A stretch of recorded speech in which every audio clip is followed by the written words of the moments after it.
Okay.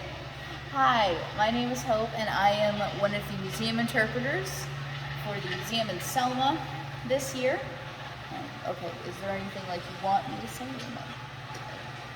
Just a general outline of the exhibit that explains the 84th.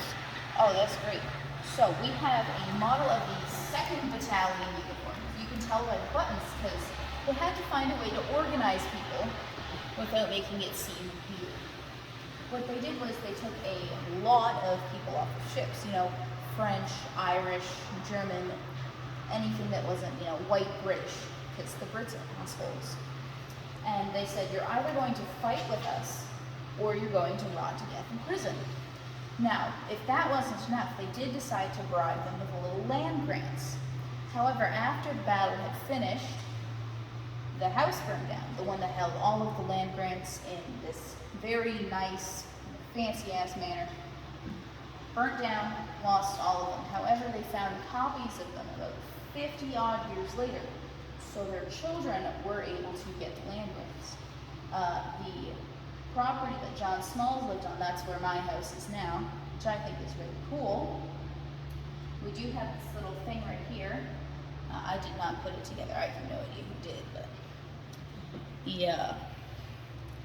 my favorite part of it is how they would use the muskets. So they had this big old gun, and then they had this little weird sort of cone-shaped thing on the end of it with two little spears sticking out of it. And what would happen when they ran out of gunpowder and shots was they would stab them with them.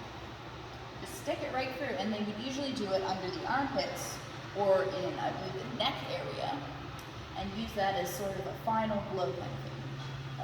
I think that's about as much as I And where did you get the uniform from? We got it from Peter.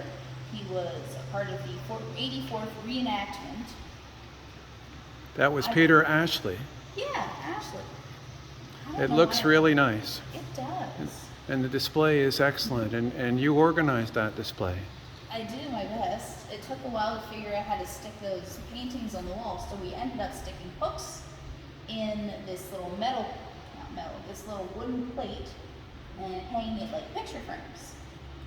It took a little while to find the kind of right size frames, but we finally found one, even though the map is kind of falling apart. Well, that's wonderful. Thank you, Hope. No problem.